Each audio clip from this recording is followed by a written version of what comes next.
Hi കുഞ്ഞുമക്കളെ, സുഖല്ലേ? കുറച്ച് ദിവസമായില്ലേ ടീച്ചറെ കണ്ടിട്ട്? അപ്പൊ എന്തൊക്കെയാ? അപ്പൊ നമുക്ക് തുടങ്ങാല്ലേ? ഇന്നത്തെ ക്ലാസ് തുടങ്ങാല്ലേ? ഇന്ന് ഡേറ്റ് എത്രയാണെന്നറിയോ? ജൂൺ 19. അപ്പൊ ജൂൺ 19 എന്താ ഇത്ര പ്രത്യേകത? എന്താ പ്രത്യേകത? എന്നാ ഒന്നും ഉണ്ട് കേട്ടോ. ഇന്ന് വായനാ ദിനം ആണ്. എന്താണ് വായനാ ദിനം? നിങ്ങൾക്ക് അറിയോ? വായനാ ദിനം അല്ലേ? വായിക്കുന്ന ദിനം. നമ്മള് പുസ്തകങ്ങളൊക്കെ വായിക്കലില്ലേ? വായിക്കാനായിട്ടുള്ളൊരു ദിനം. അപ്പൊ ഇന്ന് മാത്രം വായിച്ചാൽ മതിയോ? അല്ല, എല്ലാ ദിവസവും പുസ്തകങ്ങൾ വായിക്കണം. പക്ഷേ അതിനായിട്ട് നമ്മളൊരു ദിനം ആചരിക്കുന്നുണ്ട്. അതാണ് ജൂൺ 19 വായനാ ദിനം. അപ്പോ ആരുടെ പേരിലാ വായനാ ദിനം ആചരിക്കുന്നത്? അറിയോ? നിങ്ങൾക്കറിയോ?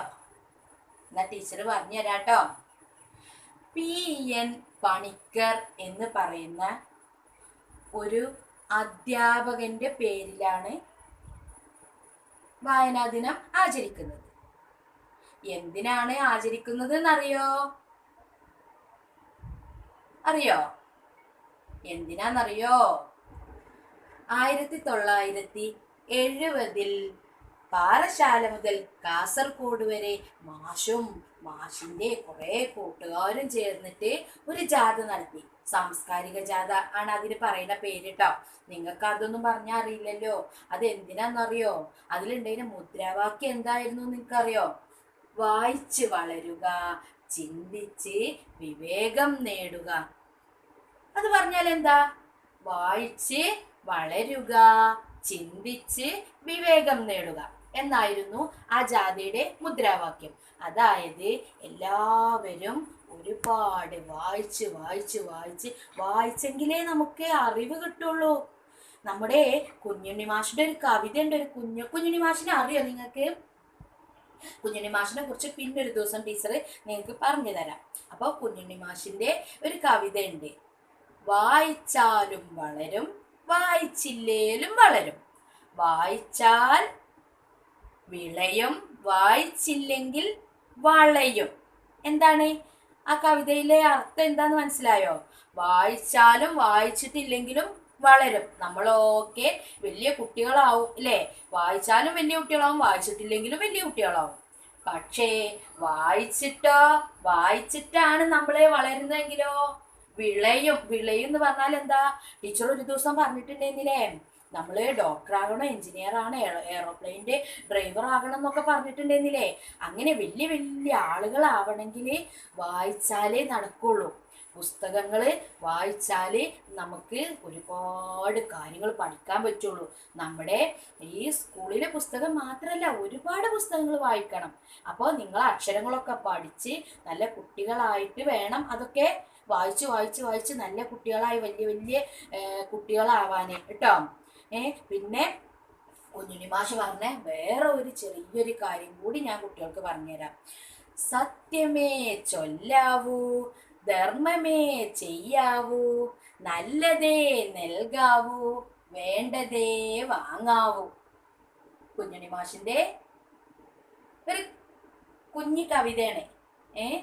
അപ്പോൾ സത്യം മാത്രമേ നമ്മൾ പറയാൻ പാടുള്ളൂ, നല്ലത് മാത്രമേ നമ്മൾ ചെയ്യാൻ പാടുള്ളൂ, അല്ലേ? നമുക്ക് വേണ്ടത് മാത്രമേ നമ്മൾ വാങ്ങാൻ പാടുള്ളൂ. അങ്ങനെ ഒരുപാട് നല്ല നല്ല കവിതകൾ കുഞ്ഞുണ്ണി മാഷിന്റെ ഉണ്ട്. അപ്പൊ അത് ടീച്ചർ പിന്നൊരു ദിവസം നിങ്ങൾക്ക് പറഞ്ഞു തരാം.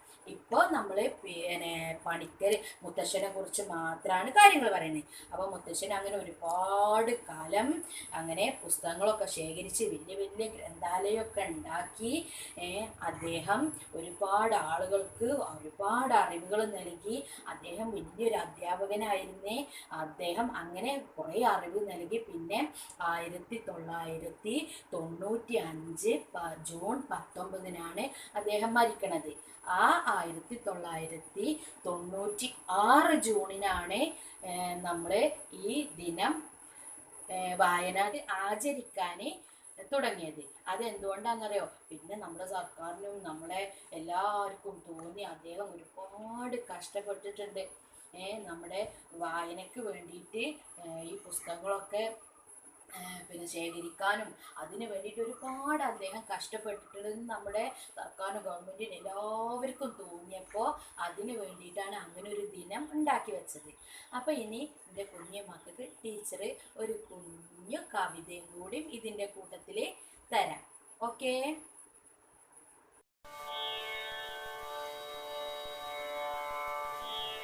പുസ്തകമെന്നുടെ ചങ്ങാതി, അറിവേകുന്നൊരു ചങ്ങാതി, വായനയാൽ നാം സ്നേഹിച്ചാൽ നേർവഴി കാട്ടും ചങ്ങാതി, തെറ്റേതെന്നും ശരിയേതെന്നും ചൂണ്ടിക്കാട്ടും ചങ്ങാതി, എല്ലാവർക്കും മാതൃകയായി എന്നെ വളർത്തും ചങ്ങാതി, ചിത്രം നൽകി ചിന്തിപ്പിക്കും, പാട്ടുകൾ തന്നു രസിപ്പിക്കും, കഥകളിലൂടെ സ്വപ്നം കാട്ടും കഴിവേറുന്നൊരു ചങ്ങാതി, ഉത്തമനായി വളർന്നിടാൻ ഉത്തമനായൊരു ചങ്ങാതി, വായിക്കാതെ വളരല്ലേ വാടും ജീവിത ലക്ഷ്യങ്ങൾ.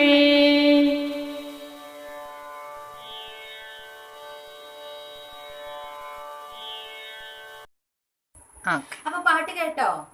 പാട്ട് ഒരു കുട്ടി കവിത, ഒരു കുഞ്ഞു പാട്ടാണ്. കവിത എന്ന് പറയുമ്പോൾ വലിയ വലിയ സംഭവമൊന്നുമല്ല, ഒരു കുട്ടി പാട്ട് അല്ലേ? അത് എല്ലാവർക്കും ഇഷ്ടപ്പെട്ടോ? അപ്പൊ എല്ലാവരും ഈ പാട്ടൊന്ന് പാടി പഠിക്കണം. ഓക്കെ, അപ്പൊ ബൈ.